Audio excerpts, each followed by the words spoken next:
So, welcome to OmniBros Live on a Friday with me and Lou. How you doing, Lou?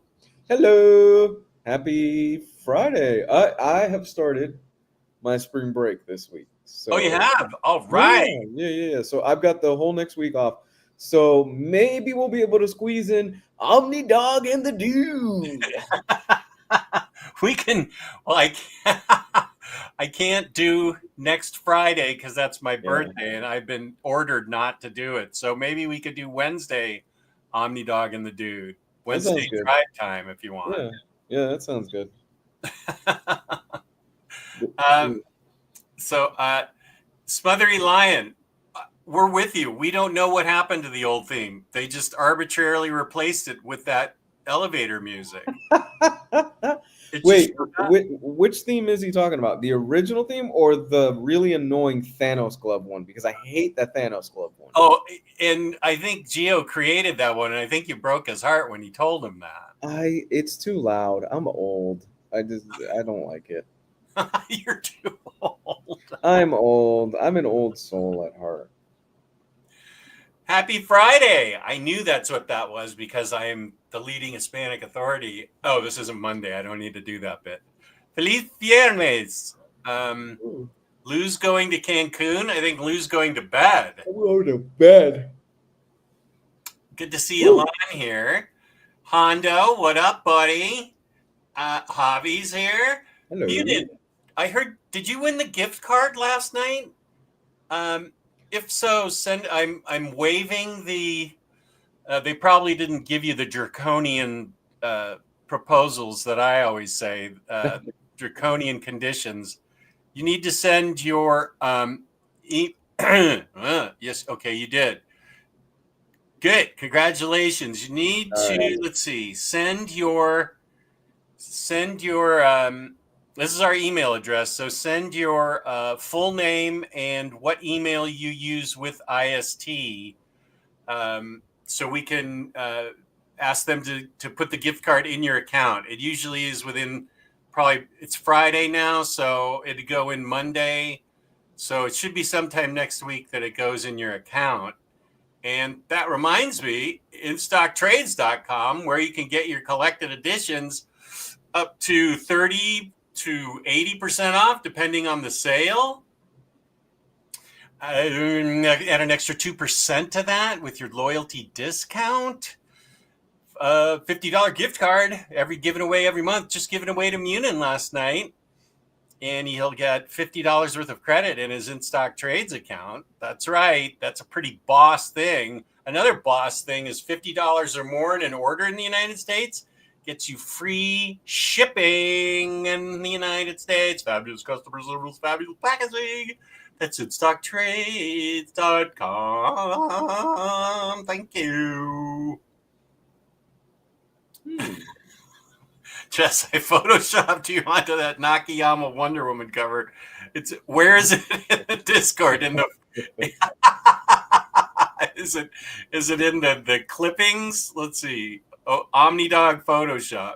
Ha! Wow, that's awesome. This is amazing. Oh, I have to show this. That is Please, good please do. work, Brian. That is really good work. Oh yeah, we both forgot about making popcorn, James. Ah, damn it. I knew I was forgetting something. Oh, James, you're supposed to remind us. You're our Baba. James is our Baba Booey. Oh my He is. God. He's our producer. Yeah. Wow, James really is our Baba Booey. Let me share this.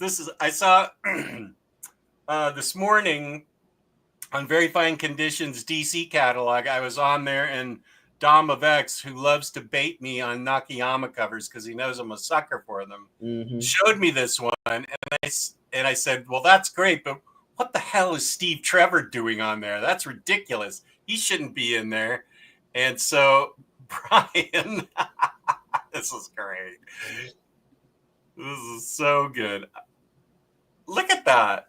That's the exact pose that. Oh my God. Oh, that's why you asked me to turn my head that way. Oh, I was like, why does Brian want me to turn my head down. So he could grab this image. It looks perfect. I want this in the Louvre. It is beautiful. In Paris in the Louvre.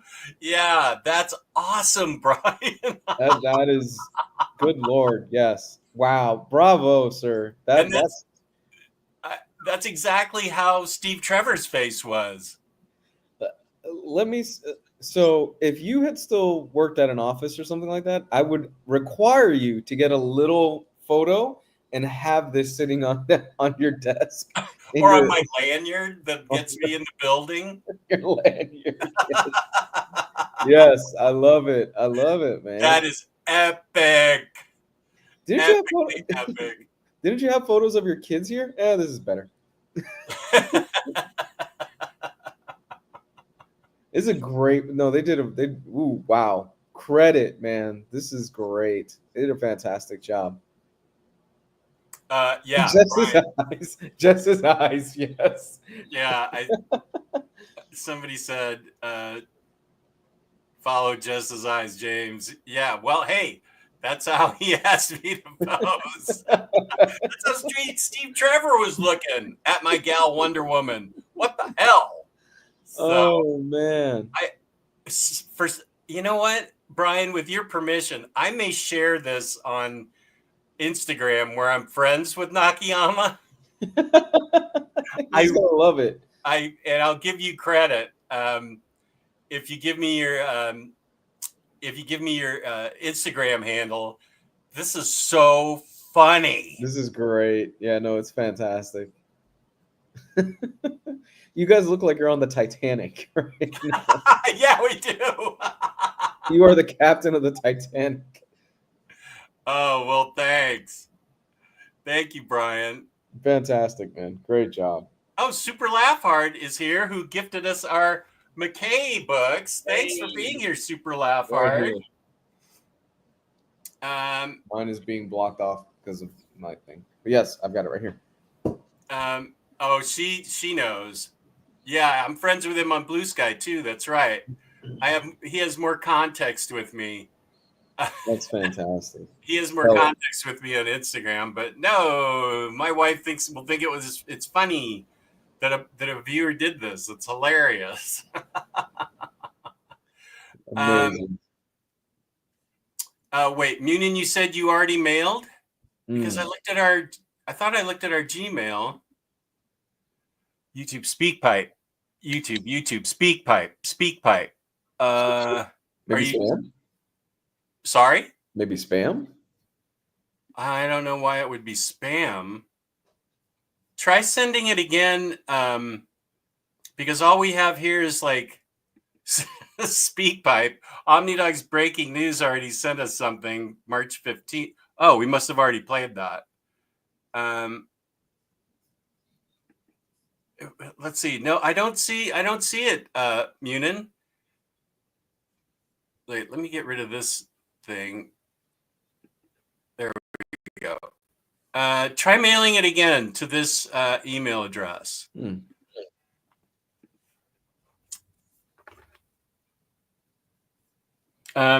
see if let's double check, because I want to make sure that you get it, that we send it in on time. Although you have all weekend. Okay. So I'm looking right now because I'm just curious, and I'm trying to find funny radio sounds from Wednesday. This just for our Wednesday drive time. Yes, this is what I got so far. That's not bad. That's pretty good. Wait, I can't hear it. Oh, you couldn't hear it? Oh, no. Damn it. No, can't hear it. It's not. I heard that. Was that like a stylus? That was a gunshot. Squeaky balloon. I like that one. I don't think I'm hearing it. Ah, damn it. All right, never mind. You'll have to work on it. Yeah. Because we have a top show in the afternoon. Yes, we do. William Lee, did I say you were here? You're here. Welcome. Where will I be able to buy 1,000 copies of Absolute Death of Superman in a few months? Right. That's a thing that we saw this morning on on very fine condition, there is a super limited, like $150 absolute Death of Superman that comes What? like in an armband and special slipcase. The regular absolute's 125, and there's only going to be, I think, 300 copies or something. Does that sound right, NFL dude? How many copies did we say they're going to be? And I am not going to get. I don't think I've read Death of Superman since it came out. I have nothing against it. It's just that because I was on television for it. When they interviewed me, some NBC4 came and interviewed me for nerds that were wandering around the only comic shop they could find in the area. So yeah, I have good memories of Absolute Death of Superman, but I have good memories of the whole event. I thought it was really well written, and I found it interesting, but as opposed to Nightfall, which I definitely did not. You really hate Nightfall. I do. That was in the catalog this morning too. Ugh. I may not be able to take this down. I probably should take it down, but it's such a work of art. That's beautiful. I want that as our background. But it needs to be landscape, not portrait. Hold on. Let me see. Wait. This thing isn't working. Damn it. Are those sound effects you're playing? Yeah, I'm trying to get this to work. It's not working. All right, never mind. This bit is done. I'll figure it out later. Okay. I want to make sure nobody misses us that just pops in. Hayden, how's it going? Good to see you. That's fabulous. I agree. Oh, and Matt H, you asked earlier about McCay's on the Omar stream. You asked about McCay's Moon Knight. I got the Omni, so I've got 5 trades that I am happy to send you courtesy of OmniDog's Vault, so you can read it. I'll pay for shipping. I'll send you the books. I know you need a little boost, and Moon Knight is really, really good. It's a fine place to start, even if you've never met. If you haven't met Moon Knight in real life, this is what he's like. If you haven't read any Moon Knight, it's really good. So I don't have my email here. It's omnidogsvault2@gmail.com.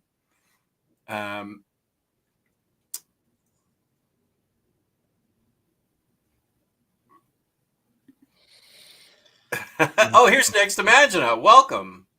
Welcome. Very fine condition on the internet. Wouldn't know what to do. Jesus. This is your Sistine Chapel, I think. It's perfect. No, he nailed it. It's great. Oh, here's Beyond Comics.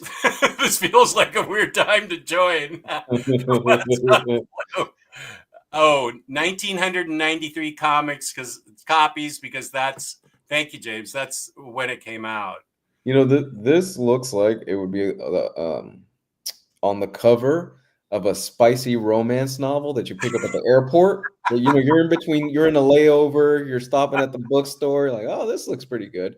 You read the back, and it's like a sailor lost at sea finds his true love in an Amazonian woman who's never experienced it before. An island no man has ever set foot on. NPR calls it the spiciest book of the year. Beyond this, this is what Brian 12ish did. There's a I feel like I'm going to have to keep explaining the more I leave it up there. This is a Nakayama cover, and I was upset that Steve Trevor was on it. So Brian photoshopped me onto it. That's pretty. I mailed it. You emailed it again. I'm not getting it on the OmniBros Live Gmail account. Whoops, that's AdSense. YouTube creators. No, not unless you're with YouTube. Maybe he could send it directly to you, Jess, to the OmniDogs email. Yeah, you can do that, Munin.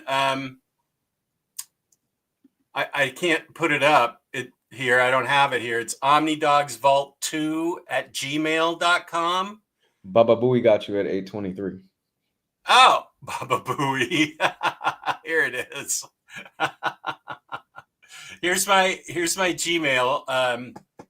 Here's my Gmail for you, Munin. Why don't you send it here, your IST information, and Matt H, you also send it there. Yeah, absolutely.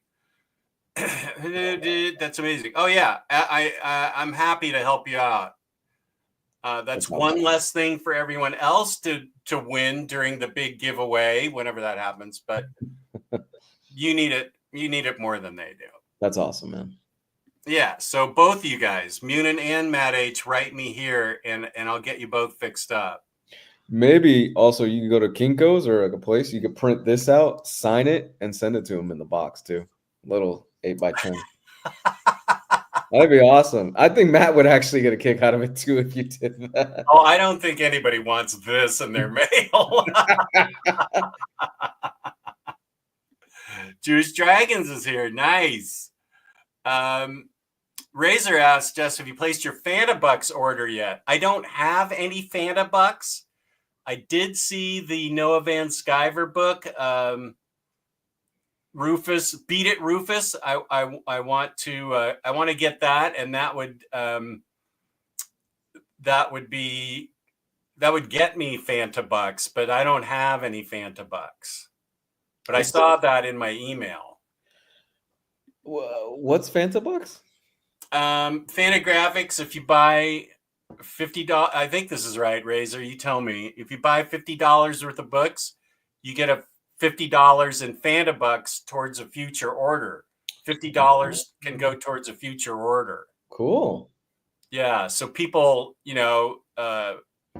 especially like Cycle Cleveland and other people that buy a lot from Fantagraphics. Taylor Talks Comics, he must have $1 million in Fanta Bucks. He buys a lot. I think he actually has a relationship with them now. Yeah, cool. That's what I thought. It's a pretty darn good deal. Let's use my Gmail to mail it to the OmniBros mail address. Okay, I'm going to give it one last try. Munin, there you are. Hey, we're good. Okay, there you are.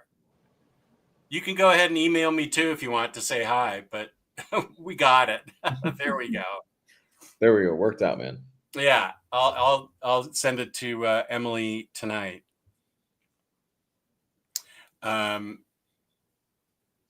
So I don't want to take this down, but I guess F it. We'll just leave it up for a little bit. Hey.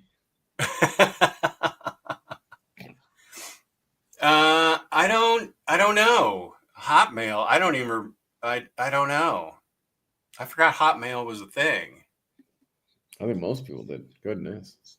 Yeah, well, I talked to Jimmy Palmiotti at Baltimore Con, and he said, "Yeah, sure, I'm happy to be on your show with an interview. Here's my email address," and it was AOL.com. Like, you must have not changed your email address in 25 years. AOL.com.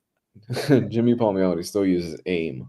That's probably where he's at right now. The instant. Do you remember AIM? Oh, AOL Instant Messenger or whatever. Yeah, you remember AIM? I do remember that now. Jesus, man. No, kids today, have no idea how good they got it. We used to have to buy CDs with minutes on it to use the internet. Oh, that's right. And they used to come in magazines. Another thing we don't have anymore, magazines. Every magazine would have a CD-ROM in it of AOL minutes. Yeah. Yep. Oh, and I don't miss that. You're just in time, Samantha, to see the greatest Photoshop ever. Hey, Samantha. She got her Daredevil, her Mafex Daredevil. Good snag, Samantha. Nice. Hey, Jimmy still gets his internet from the Hill trial disc. Yeah, and speaking of you kids out there, having to have that, you either had to, it was the phone line, and you couldn't have anybody on the phone because Yep. if they picked up the phone, they'd interrupt your internet session, Mhm. or you had to have another line put in for the internet, and it always had that little handshake sound that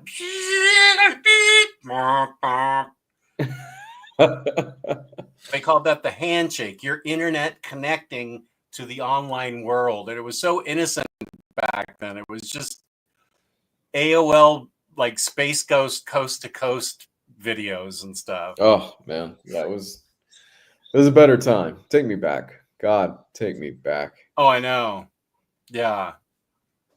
My first cassette was Right Said Fred. Jesus. I'm too sexy for my shirt. Wow, was that in the 90s? That A feels cas- 90s to me. a cassette. Oh my God. And you'd have to use a pencil sometimes to like get the reel back in it or whatever it was. Yeah. Oh yeah. I still have I still have two working Walkmans that I play my cassettes on. What? Yeah. Awesome. Yeah. Wow. That's cool. Do you have Uh, a VHS player? no, I don't. Ah, I thought Because it doesn't excuse me, if I had like a cathode ray tube TV, yeah, I could use it, but for smart TVs, VCRs show up really terribly. that's true. Like Yes, in it does. a small box that's very hard to see. Yeah, yeah, yeah, you have to have really the proper VHS collecting has blown up in the last few years. There are people that they go to swap meets and they go to conventions and stuff like that, and they look for VHS tapes. My Yeah, goodness. I bet. And VHS looks horrible. It looks god awful. Oh, but when it first came around, that was the way I watched all classic movies like Mhm, Casablanca and Citizen Kane. That's the only mhm. way. Um, that was the way I got caught up back in the '80s. Was how I got caught up on all my classic movies, Yeah, like Wizard of Oz that you haven't seen. still have not seen it. No, but I saw Wicked, so it's kind of the same thing. Not the same at all. It's the same thing, right? Kind of. Yeah, maybe. I don't know. So Oz is an asshole, right? In the original movie, because he's an asshole in Wicked. He's a bit of a fraud, Right. I got that in Wicked. but Yes. he's not a jerk. But I don't know how he's portrayed in Wicked. Yes, you got to watch Wicked. Mm. You'll like it. You like musicals. I do. My daughter and I saw the original cast on Broadway, and we do not want that spoiled. Oh, I'm telling you, you'll like Wicked. The original Elphaba and I forgot what the other Oh girl's name. yeah, They're Glenn. in this. Yeah, Kristen Chenoweth and Idina Menzel. They're both in it. Yeah. It's cool. Yeah, they're in it. It's really cool. Wicked is fantastic. You can watch it on Peacock right now. It's good. It's Right really now, you want me to turn it on right now? sure. You want me to sing Defying Gravity for everybody here? I could belt out some show tunes, man. Oh, I'm sure I'd like it. I think my daughter and I are just being snooty because we saw the original and we don't want to have it changed in our heads. And it's in two parts, right? The first is it like a Kill Bill where there's part two coming up? It hasn't finished up. Yeah, spot on. Part 2 comes out later this year. Yes. This is the right question. Does Wicked sync up with Dark Side of the Moon? Haven't I tried it yet. I gotta try. I still haven't tried that. I always forget about that. Super laugh hard about Wizard of Oz. Oh, here's Hayden. You got to see Wizard of Oz before Wicked Part 2 because a lot of the character beats intersect. Interesting. So Wicked goes beyond what I saw on Broadway and takes it like into Oz and see. Okay, wait. Okay, wait. We saw the wizard in Wicked. Okay, this ends. Wicked ends with Defying Gravity. It's literally Okay, same with the the musical that I saw. Okay, yeah. The first movie ends with the big number defying gravity, and she goes flying away, and she's mad and everything like that. And everybody in Oz is an asshole, and I just want them all to burn the place down because I hate everybody in Oz for the most part. Well, I wonder in the second one if they're going to go visit Kansas and Dorothy and stuff.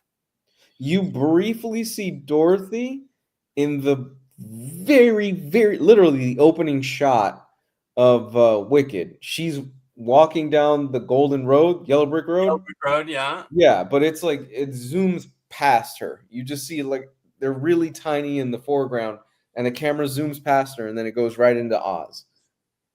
Oh, okay. Oh, I know, but I want to recreate it myself. I have the album and I have the album right here. I want to recreate it myself. The movie split with the intermission break from the show. Part 2 will be adapting the second act, but flesh it all out and adds new songs. Okay. From the show. All right. I guess maybe I'm not remembering it. Because that's when all the other people are created. Wait, did she create the Scarecrow in the first movie, in the part you saw? No. She Oh. she hasn't created anything yet. It's literally she's got the book. It ends with her getting the book and piecing out, and she's like, you know what? I hate all y'all, and I'm paraphrasing this, of course. And I'm flying away on the broom. Like she just got her broom, she's just figuring out her powers, and she's flying away. And we don't really know what her intention is gonna be, but she sees Oz for the fraud that he is and what he's doing to all the animals and stuff like that. Um, and it pretty much just ends on that note of her flying away. And it's like, yo, she's going to reap hell on all these people. Okay, that makes sense, Hayden. Now I understand what you're saying. You're being nice here. You mean 4 days ago? I can't remember the books I read. I got dragged into seeing Wicked live quite a few years ago, and I would never choose to consume it again in any form. Wow. Also, not a fan of musicals. I love musicals. You know, it depends on the musical. I think there's a musical out there for everybody. Scott Pilgrim versus the World is a musical. That movie is for all intents and purposes a musical. I haven't seen that, but I've read the books. I've always meant to watch the Is movies. it? It kind of is a musical. Yeah, kind Well, of. it's got live music performance and stuff in it, doesn't it? Isn't that how he Yeah, wins her back? yeah. The movie is kind of falls into there. Les Mis. I love Les Mis. I think it's a great musical. I love Moulin Rouge. it too. Moulin Rouge is good. Um, there was that Romeo and Juliet movie back in the '90s with John Leguizamo, a young DiCaprio. Romeo and Juliet. You mean West Side Story? No. It was Romeo and Juliet. It was Leonardo DiCaprio. It was modern day. I think it was set like in New York or something like that. It's Huh. not. I'm not crazy. It's not West Side Story. It's. Hold on.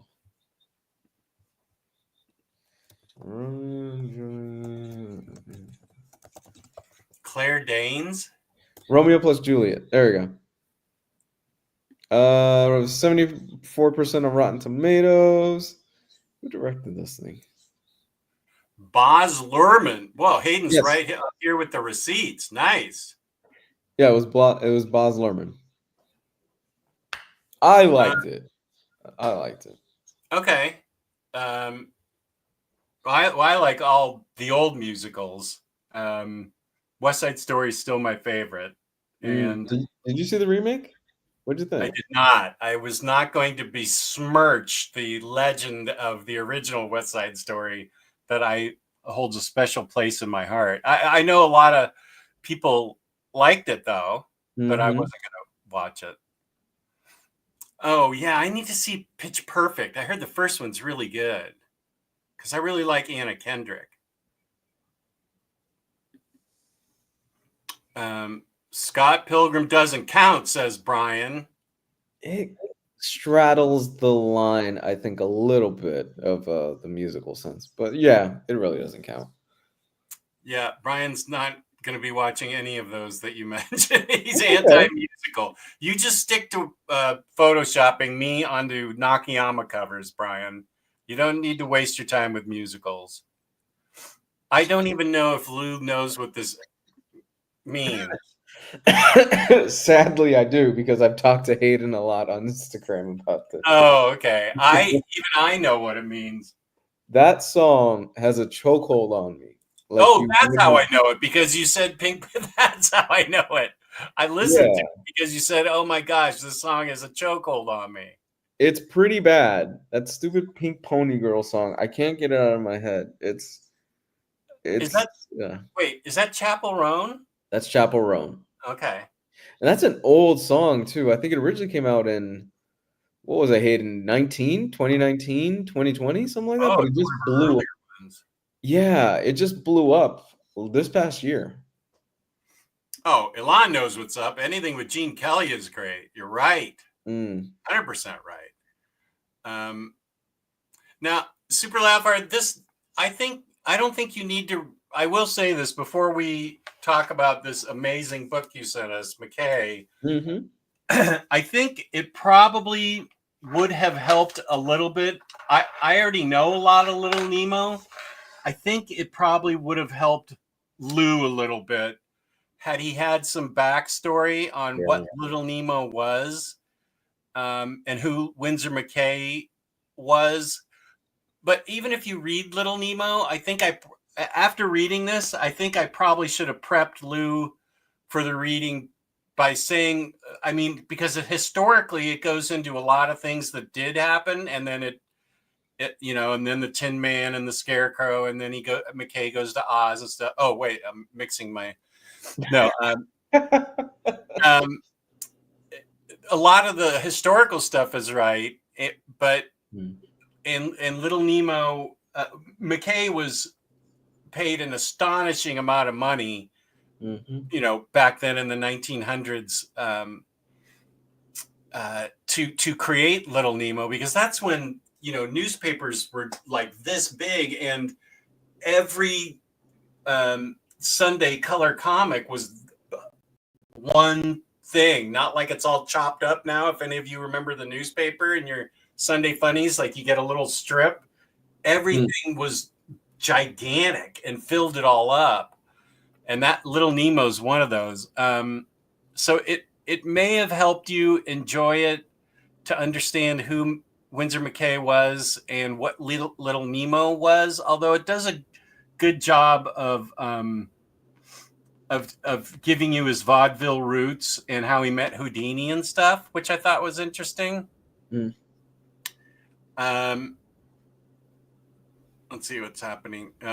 Here's Harvey. Hey now. What's up, man? Elon, love an American in Paris and anchors away. Absolutely. A lot of her stuff came out a few years back, then blew up via TikTok last year. All right. Tommy is all right. I love Tommy. West Side Story isn't horrible. That sounds like a thumbs up from you, practically. Little Shop of Horrors is good despite the music. And South Park musical is good. Not much else for me. Oh, South Park musical is fantastic. I love the South Park musical. I haven't seen it. You never? Oh man. I Ooh. still haven't seen World League puppet drama or whatever that was. Oh, Team America. Yeah, Team America, yeah. Team America is very.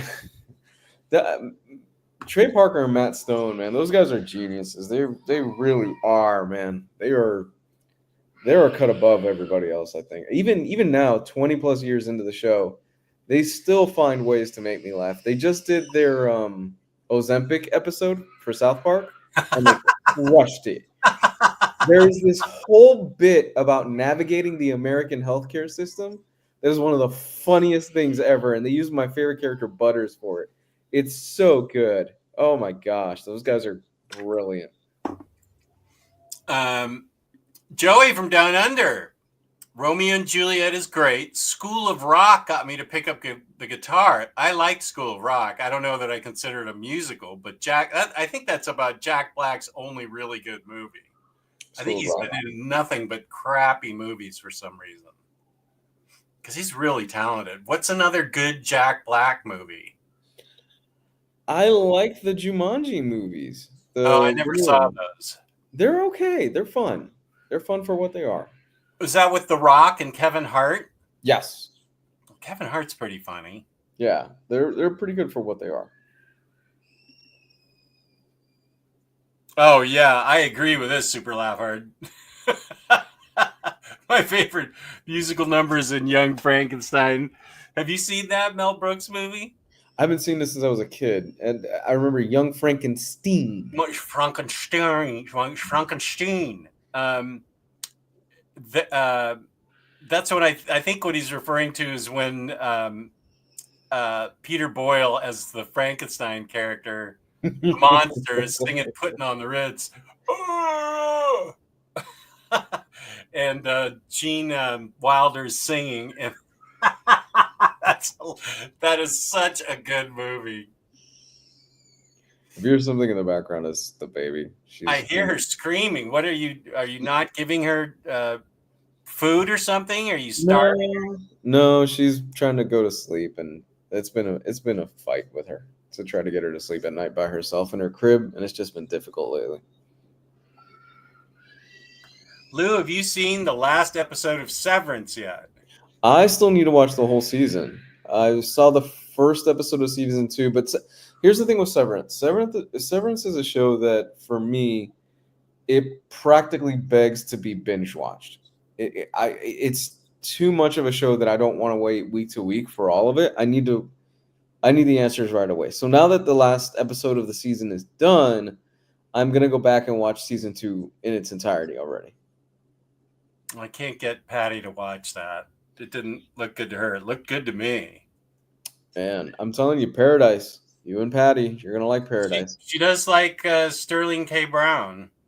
Watch it. You're gonna watch. I'm telling you, you're gonna go through the first episode and you're gonna go, this is pretty generic. Like it's the president is dead. Who killed the president? Kind of generic. And then the last 2 minutes is really where the hook kicks in. You're like, oh. I'm having a hard time believing Cyclops is the president, though.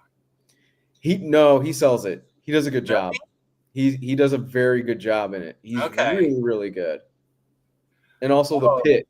The pit, I'm telling you, you need to watch the Pit. She is interested in that. The Pit is fantastic. The Pit is going in my top 10 for the year.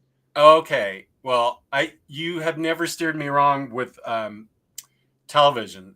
So I'll recommend The Pit to her. I know we heard good things about Kim's Convenience, so I might want to see that too with her. That's like good. A feel-good thing. Yeah, that's good. Yeah. Oh, here's where the disconnect may be. I thought Lou was a fan of Little Nemo. Thank you so much for thinking about me. Honestly, I was a little curious why I received it in the first place. I'm like, okay, cool. I'm never going to knock a gift in the mouth, though. I honestly am super appreciative of it. But I've never read anything of Little Nemo. Nothing. I don't know anything about about McCay or anything like that. So, but I gave this the old college try. But you're a fan of when Little Nemo knocked over the Coke onto my laptop and fried my keyboard, though, right? Yes, I am. That's top 5 moment on the show. That's a top 5 moment. All right. Do you want to get into this? You want to? Yeah, sure. Okay. Hey, Kenny, how's it going? Anyone who drops LSD at the Oscars is a legend in my book. Who did that? Oh, okay. So Trey Parker and Matt Stone, the creators of South Park, they showed up to the Oscars in dresses, like women's clothing, and they dropped LSD before showing up. So they were blasted at the Oscars. Whoa, I don't think I could handle that. All that humanity in there. Whoa. Yeah. Wow. Nacho Libre, never saw it. Kung Fu Panda, never saw it.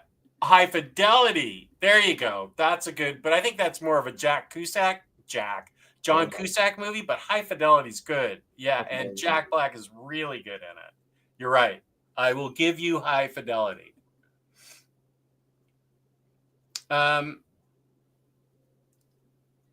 Libre is fantastic. Really? It's an acquired taste. I like it, but it's an acquired taste. Is it Jack Black's mom that wrote the code to get us to the moon? The computer code? I think. Hold on. He'd be as old as I am if that happened. We got to the moon in 1969. What did she do? Something like that.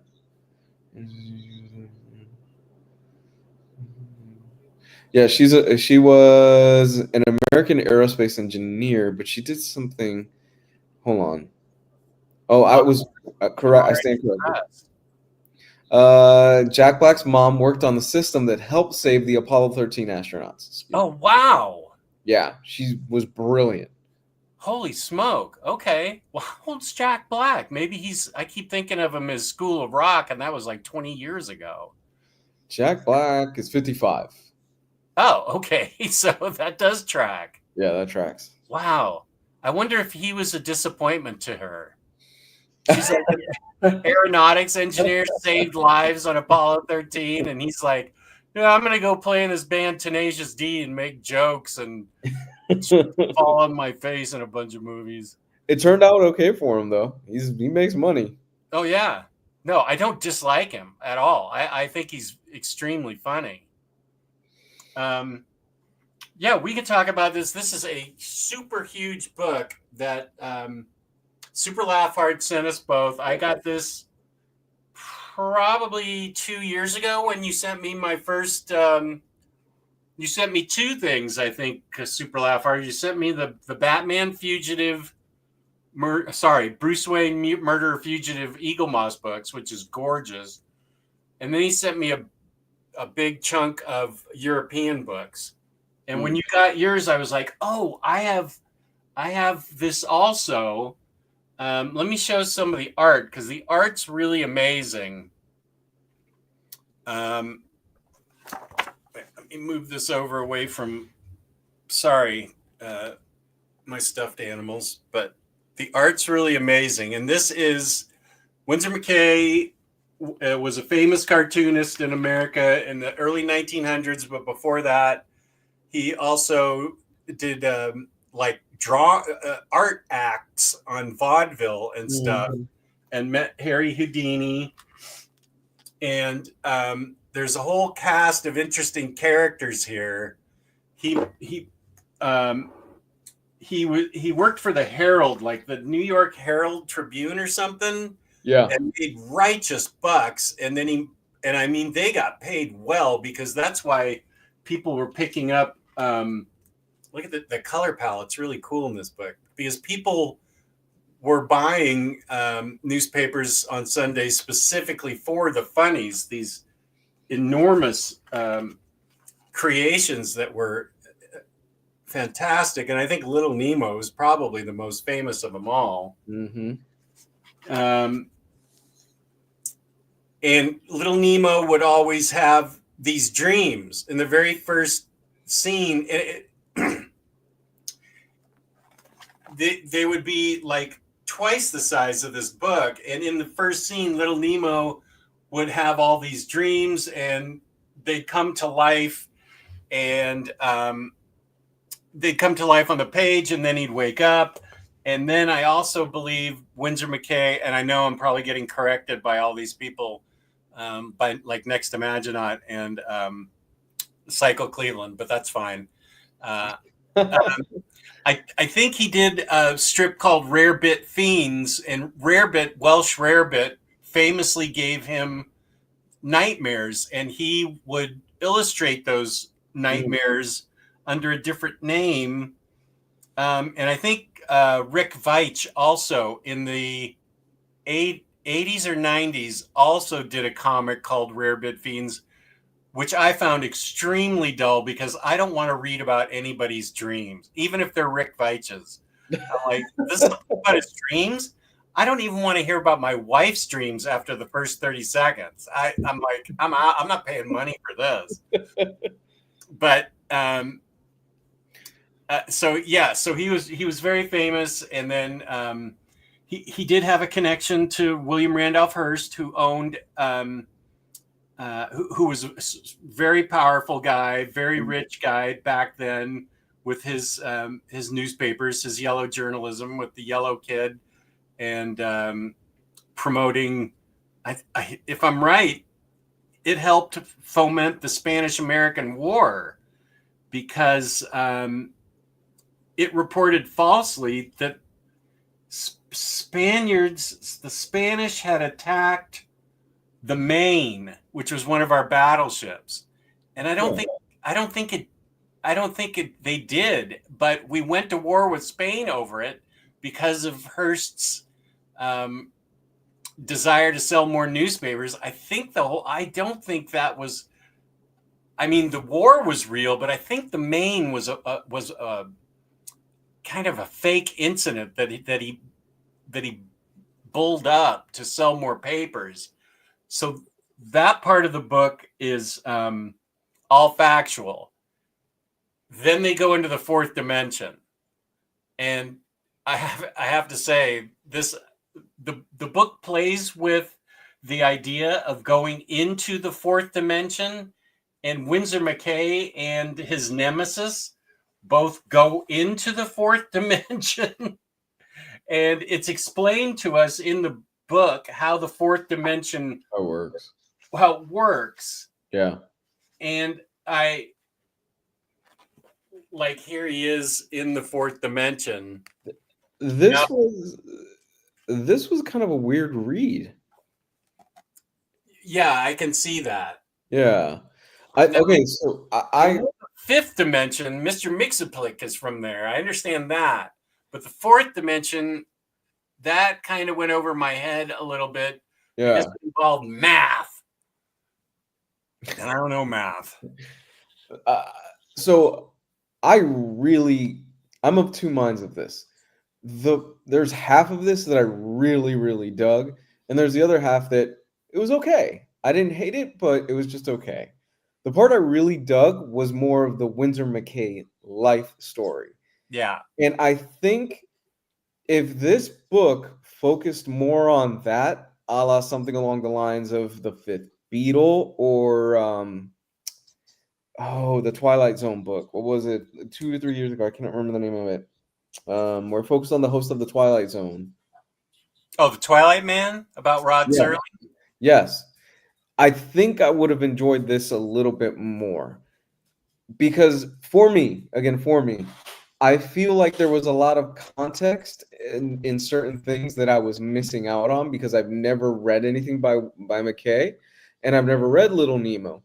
So it kind of felt like we were jumping through periods of his life while he's also trying, and I'm talking about the author, while the author is also trying to mix in this kind of weird fourth dimension story about this killer, and the fourth dimension stuff really didn't work for me.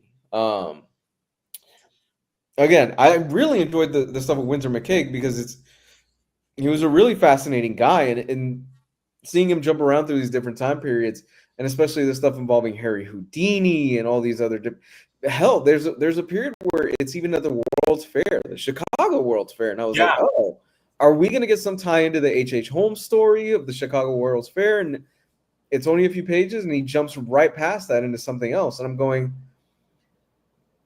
I really wish they would have let this breathe a little bit more, and you could have fleshed this out a little bit more with just his story, because that's really what I'm interested in, is his life story and the creation of Nemo and how that started out and how that blew up, because it kind of felt like he creates Nemo and then it jumps and it becomes already super popular. I'm like, okay, well, there was probably something there, right? There was a story that was there. Yeah, and I can see that the author and the artist did an amazing job of translating the script onto the page. They wanted to take it in a different direction with that fourth dimension stuff. Right. And and that's why the book was created. And just to be fair to me, Jess, were you a day trader? You don't know math. I wasn't a day trader. I did trade stocks, and I concentrated all in banks. So I understand bank math, but when you come to theoretical fourth dimensions from an art perspective, they were they, they were talking about about how they were traveling to the fourth dimension Mm-hmm. through art, and the concept of the right hand, um, Right. the existence of the right hand in the fourth dimension is the left hand, and how you could, I mean, they did a good job of taking it from a 2D perspective to a 3D perspective, but then we got into theoretical fourth dimension stuff. That stuff was hard for me to wrap my head around. Mm. I did dig it that the villain escaped into the fourth dimension and Silas? could, I think was it yeah, Silas? Yeah. silence, exactly, and Yeah. he could escape out of it Yeah. to commit his murders.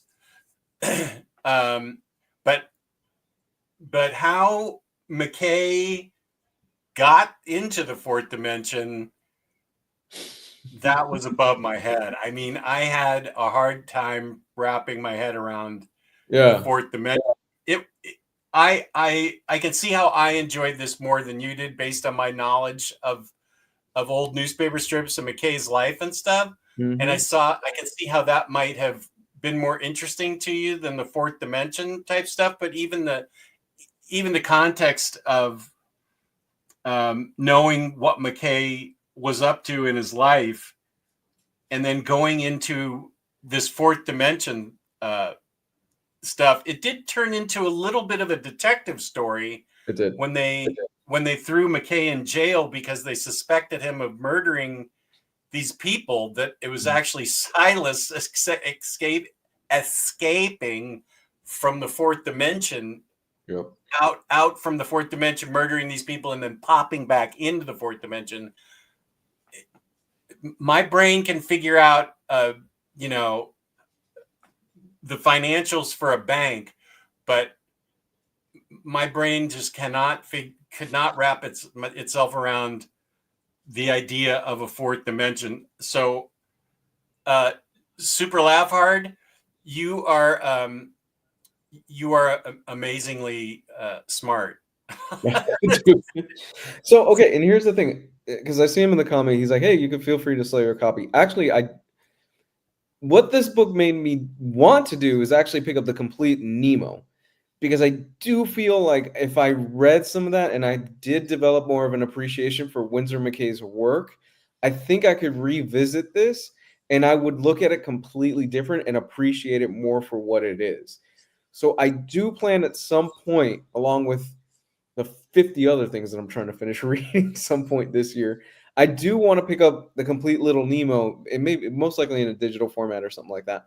And I do want to give it a whirl and give it a shot because I've never read any of this stuff. And it genuinely made me curious about it. And I think that's one of the biggest compliments that I could give something like this, where like the Fifth Beatle and like the Twilight Man, it made me want to do a maybe wanted to dig deeper and do more research on these people and their works and stuff like that.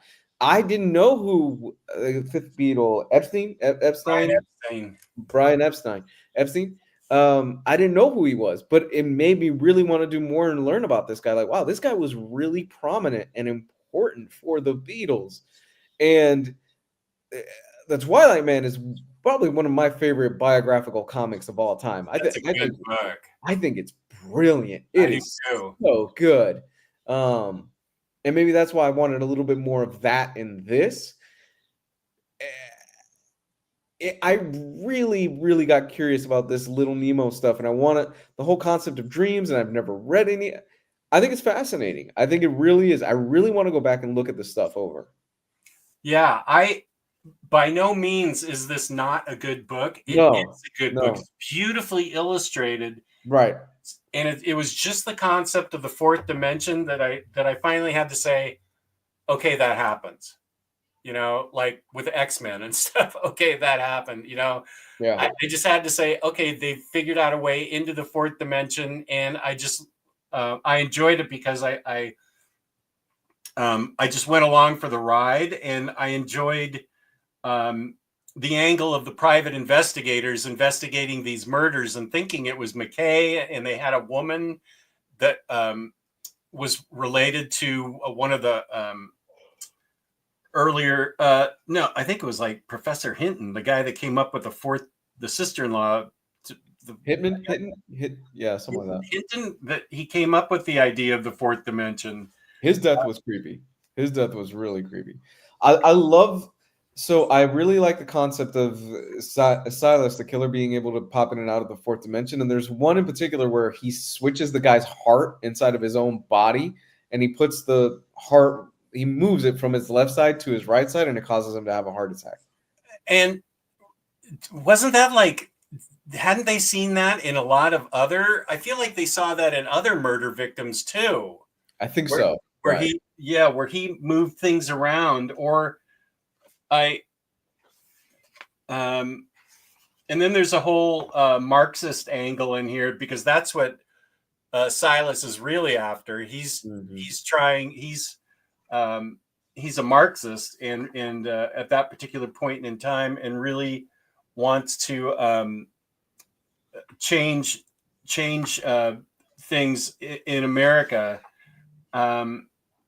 But 16, let's see. Meet him in befuddlement. You mentioned this, but the art in here is really, really good. I really dig it a lot. And the oversized format of this book just really helps it out, man. Yeah. It's got a watercolor feel to it. Yeah, it could. I mean, it could be some of this stuff. I mean, I wonder if it is watercolor, because it does have like pen and ink lines with like wash or watercolor or something. Yeah. It reminded me of early Vertigo, the grays and the blacks and the tones that he's using in some of the panels and stuff like that. It reminded me of something like that. Yeah, and I liked how the color palette could change from page to page. Now, there are pages in here where he takes influence from Nemo, right? He's using, is it the technique that Winsor McCay used, the artist I'm talking about, in the panel? I don't know about that, because Little Nemo, I can go get my Little Nemo so I can show it to you. Careful. Yeah, my laptop is above the desk now because of that incident. But see, here he's in the fourth dimension with this Little Nemo-ish character. Yeah. Let me go carefully go get my Little Nemo book. And this was Nemo was a comic strip, obviously, right? For those that don't know. Yeah. Yeah, it was a comic strip during the golden age of comics.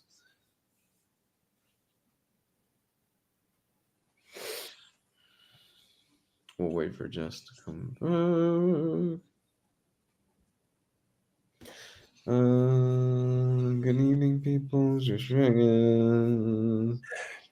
reprinted. So this is the art style in Little Nemo. So see, his bed would be his vehicle to travel in the dream world. I like what he was, and this is how big the book is, like as big as the newspapers were back then. I feel like these are printed life size. That's the complete Little Nemo? Yeah. This is how big it is. That's massive. Wow.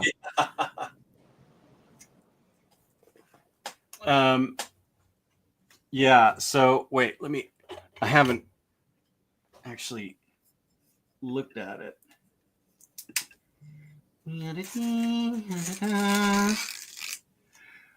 I'll open it up here. I have other Nemo books too. I don't think this is the Nemo book that knocked the Coke onto my keyboard. It was other artists' renditions of Nemo that I brought out that was even bigger than this.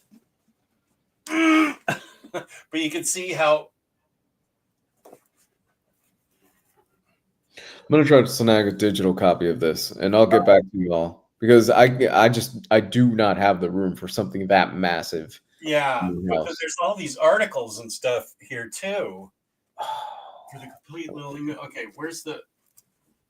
Okay, so see, this is like That looks the art style. That looks really good. That looks cool. Yeah. So the artist didn't really draw like Winsor McCay. He did work in a couple of pages of McCay's stuff. But yeah, he would always wake up. He'd go to sleep and then have these adventures, and then wake up in in the last panel. This thing is a danger to my livelihood here. It's gonna take down some things in here. Now, some of the jungle stuff. There is a character that is like from Africa, and he is depicted as they were portrayed back then. So it's fair warning that it's got that kind of the sort of racist way they look. Yeah, like this whole Sambo, the stereotype. Yeah, that's like this whole page. God, this. Oh my god! Oh my god! If we have a repeat of the last one, we're not. I hope I'm going to stand back from my. But it's like this kind of stuff. Yeah, it's the time period. Yeah, it's the time period. But this is not this is really not a book to be trifled with. It definitely. Oh, and here's Dream of the Rare Bit Fiend that he would do. Oh, and it was signed Silas. Okay. And there's all kinds of articles in here.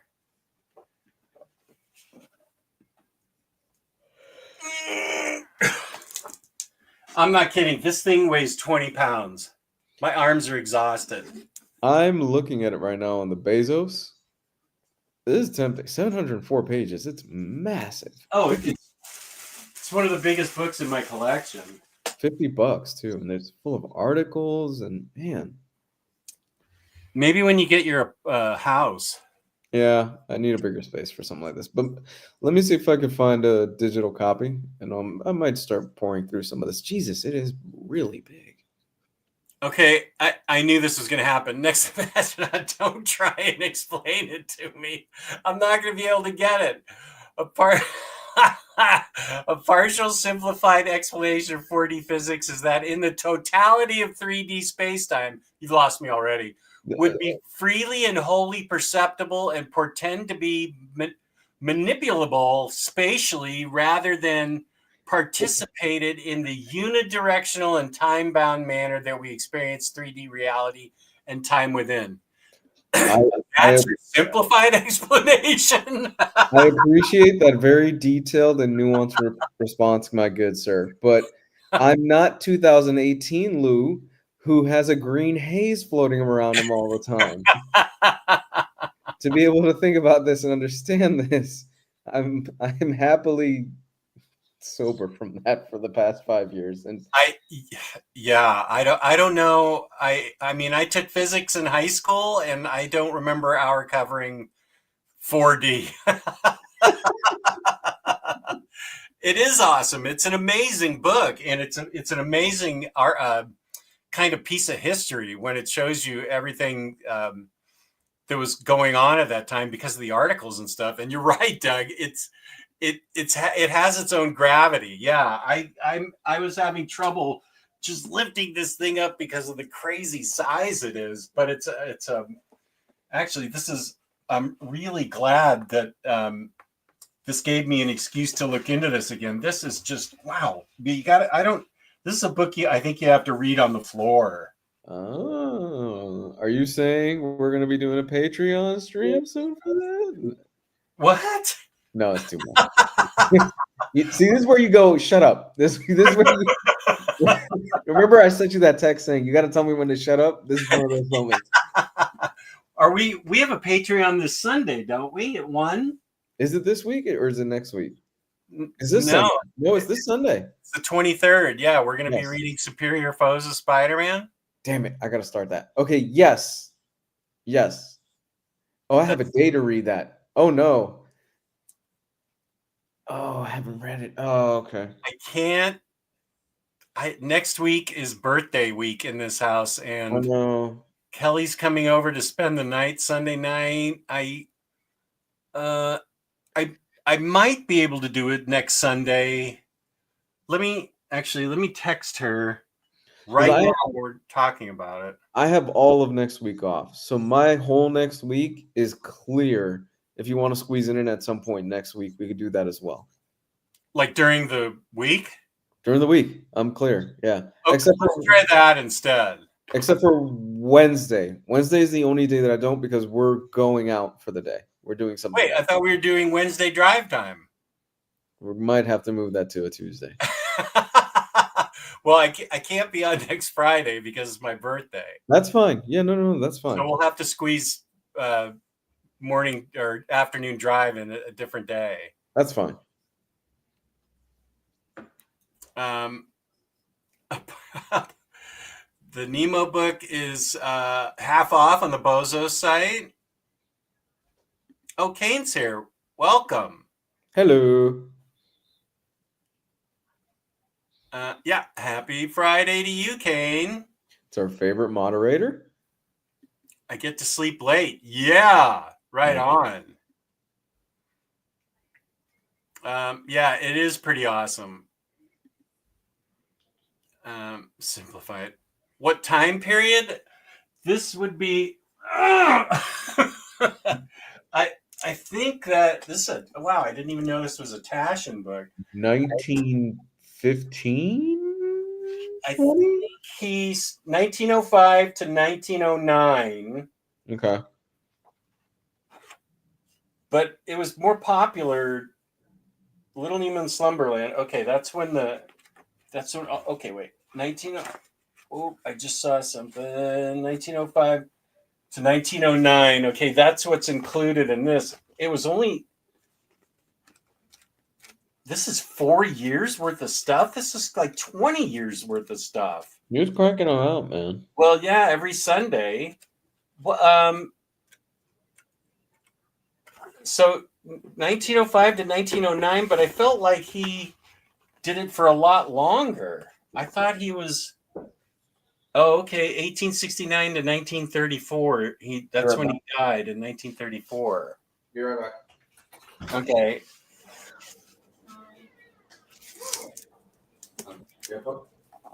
Yeah.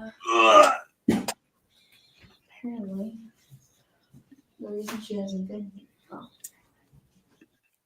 Yeah, I think that we're not gonna be able to have it this Sunday. It sounds like so. We'll try and work it out for next week. I'll make sure I give everybody plenty of notice when we decide. Just make the Patreon Q&A if you have to.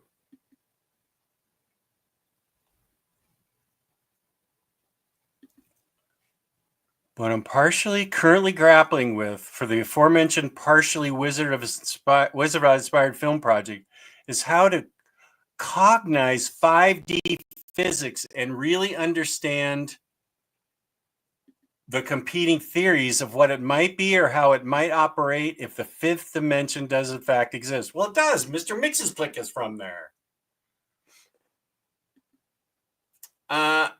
Feral. Is there any animal harm in that book, Super Laugh Hard? James just said, make Patreon Q&A if you have to for this Sunday. We could. We very well could. We could. Yeah. We'd rather pay retail than shop bozos. Taschen sale is still going, right? Might be there. It is a Taschen book. Fell asleep with the laptop on my lap. I will watch the rest tomorrow. Good night. Good night, Munin. Night, man. Yeah, Harvey's right.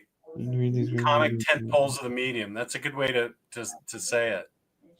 What? Okay, so here's a question for you. What would you consider some of the must-read comic strips of the medium From that time period? in general? In general. Well, yeah, Harriman makes an appearance in this book. He's the one that did Crazy Cat. Crazy Cat was groundbreaking, and there's never been anything else like it. You mean, well, I don't Pogo? Have you ever read any Pogo? No, dude, I'm 90s kid. Okay. Yeah. It's really what I loved about Pogo, and even the early Pogo, like late 40s through the 50s and into the 60s, it was great political satire. He would have he speared McCarthy during the McCarthy hearings. He went after him. He went after all kinds of things. And on the flip side, there's Lil Abner, who was a complete corporate political tool that supported like the war in Vietnam. And he inserted a bunch of his political views into Lil Abner towards the latter part of his run. But Lil Abner and Pogo, I'm trying to think. I think there was like a newspaper strike in New York City during maybe the war years or just after the war years. And people were jonesing for their Lil Abner. And so the mayor of New York went on the radio and read like all the comics so people could keep up on their Lil Abner. That's how, and other stuff. That's how important it was. Yeah, one of my favorite memories as a kid was my father nursing his hangover on Sunday morning and getting me the newspaper from the local grocery store and handing me the comic strips. He's like, "Here, kid, don't bother me." I was like, "All right, cool. I'm busy for the next 2 hours." Wait, was he unshaven with a cigarette hanging out of his mouth? No. He was always clean shaven, no matter what. Okay. But the cigarette out of his mouth is accurate. Yeah, I used to love reading the strips. That would be my thing every Sunday. I would beg my parents to buy me the newspaper. I didn't give a damn about anything else in the newspaper, but I wanted to read the strips. I'm a 90s kid, so I grew up on repeats of Peanuts, Garfield, Boondocks, Calvin and Hobbes, Boondocks, all that stuff. So those are some classic strips right there. Yeah. Razor's right. Nancy, back in the day, there's all kinds of books written about how to understand Nancy. And the current Nancy is really good too. I have a book on the current Nancy where it's way out there and interesting. So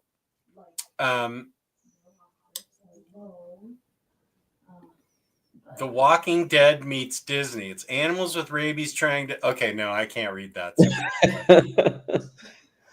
Too much for you. Zippy the Pinhead, that's great. Especially the social commentary. I have a original of Zippy the Pinhead that I got from Bill Griffith in the other room. Dick Tracy, yeah. Wow, Dick Tracy. Yeah. Secret Agent X9, Flash Gordon, maybe less for the stories than the art. Early Prince Valiant. That's Valiant. Gorgeous. Those Valiant collected editions, they're pretty pricey, aren't they? I don't know. I don't collect them. I don't have room for them, but I bet they're huge. And I know there's a whole thing of Dick Tracy being reprinted. Prince Valiant. Let's take a look. How many are in there? Volume 1, 1937. Volume 1 starts in 1937. Oh, my lord. For Prince Valiant? Yeah. It's still going. What? Yeah, it's of obviously different creators, but Yeah. there was a period when I was reading it. I mean, it's changed its focus throughout the years, but there's a period when I was reading it in modern times when it was all like swords and sandals, fantasy creatures and stuff that he was encountering, and I thought that was Ooh, cool. that is cool. Did they go through an extreme era in the 90s where like Where Prince Valiant had this amazingly huge sword. he looked like Conan? He looked like Arnold Schwarzenegger from Conan. He had pouches for all his little swordlets. Todd McFarlane's Prince Valiant. Oh yeah, The Far Side was great. I Far Side. loved The Far Side. Judge Dredd actually had a newspaper strip for years. It was awesome. Buck Rogers, yeah. And since I love sharing my adventures, okay, good. Tonight, Gareth Emery, he's a DJ. Tomorrow, getting *Halt and Catch Fire* DVD and Doctor Doom comics signed by Christopher Cantwell at the LCS. Nice. What's *Halt and Catch Fire*? I think that's the most awesome name, but I don't. Is it a show or? I don't know. You got me on that one. What is that, Hondo? That name is so awesome. *Halt and Catch Fire*. But that miniseries that Christopher Cantwell did for Doom is superb. It's so good. Oh, was that the one, the infamous Iron Man, and it was Doom? No, that's if I'm remembering right, that's the one where Doom rides a bear. Yeah, That's awesome. I feel like that was the infamous Iron Man, and he let's see, infamous Iron Man. Oh, that's by Bendis. Wait a minute, Cantwell, Iron Man. What the heck? I thought. Well, I have such little Iron Man here. I thought, yeah, what was the one where? What's the one you were talking about where he's on the bear? Hold on. Big Iron Man, Ironheart, infamous Iron Man. I thought that was a two trade paperback book.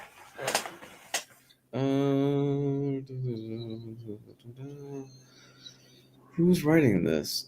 I found it, but who's writing? Was it Cantwell? I think it was Christopher Cantwell that was writing that. Well, let me pull the Cantwell Iron Man that I have. I thought it was a two.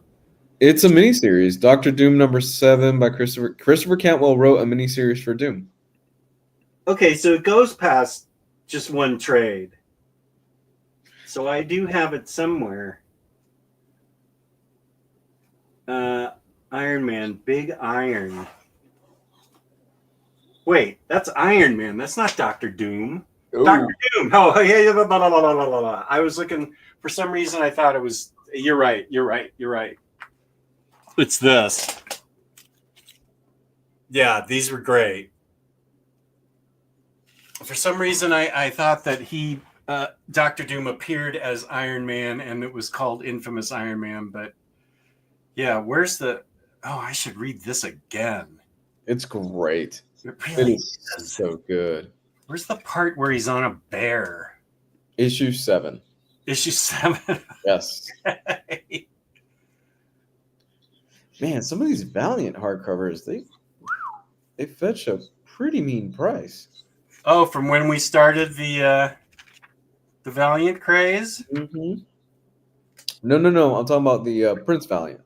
Oh. I thought you meant Valiant Comics.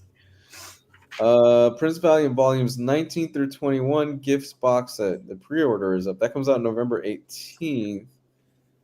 What does this cover? This covers the years 1973 through 1978. Oh my God. Yeah, that's a commitment. That's 21 volumes just for that. You're looking at manga numbers after that. Goodness. Here he is. Riding his bear. Love it. I have returned. His bear's name is Novak. God, the art in this is really good too. Oh, the whole series is great. It's a Yeah. fantastic little mini series. Oh, is this Pepe La Roca?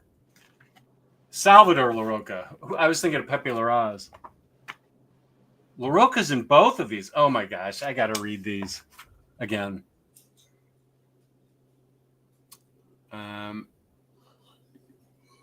Was written by Dashiell Hammett. Wow.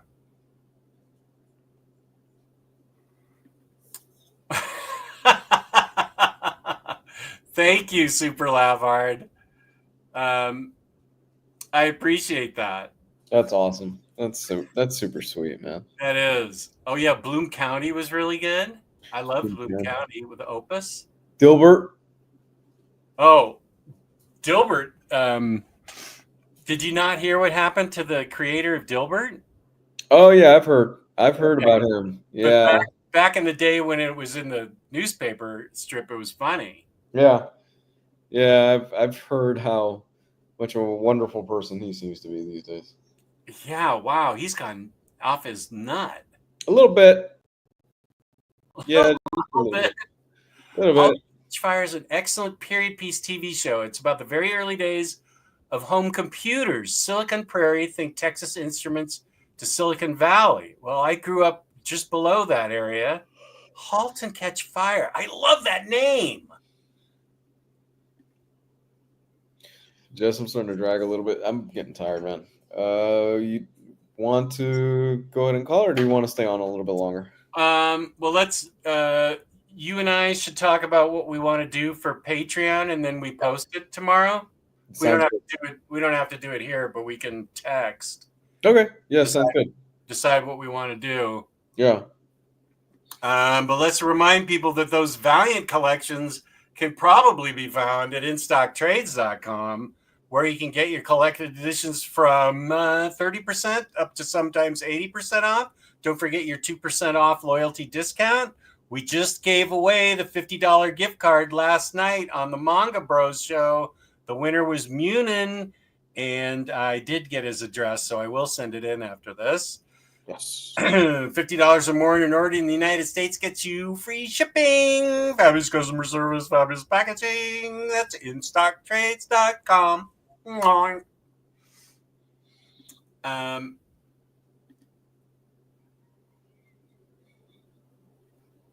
Okay. Cantwell created Halt and Catch Fire. That's a computer reference. Series is excellent, as good as Madman. That's a statement. That's a very bold statement. Because Madman is fantastic. I'm not making coffee at 9:30 at night. Thank you very much, Doc Elevator. Oh no! I think if anything, it reignited my interest in reading Little Nemo, and it interested Lou in reading more about McCay and Little Nemo. So no, we were both very happy with the gift. Thank you so much, Super Laugh Hard. Absolutely, yes. This wasn't a bloodline situation. No, not at all. This was not bloodline. This was not widening gyre. This was not cacophony. You're gonna have to Google it, Razor. He's Looney Tunes. He's really not a good person at all. No, not really. Which cacophony and widening gyre were so bad that it changed my policy on how we're doing these Patreon shows. I'm like, we are not doing any more bad books. We're done. No. Boy, I'm glad that idea found an early death. Yeah, no, that got shot down very quick. Yeah, Matt, that was in the afternoon though when I made coffee at 3:00 in the afternoon. This is different. This is a night show. I am gonna have an afternoon show, toy show with James and Freddie and maybe Max in April. Nice. And I'll do giveaway and stuff there. But yeah, so thank you to everybody for being on here. We'll figure out what's happening with Patreon, and yes, we'll figure out what's happening with afternoon drive time next week, since I can't be on Friday. Our schedules are a little bit weird next week, but we'll lock it down. We'll get it. Yeah, we appreciate everybody following us, and please go to InStockTrades.com and have yourselves a safe and wonderful afternoon, evening, and weekend, wherever you are. Yeah. Agree, Lou. No more bad books. Look how empathetic Jewish Dragons are. I can't stand to see you all suffer. You know, I had a few things lined up for us. I was thinking maybe we could do a Nightfall read through. I think that would have been, yeah, no.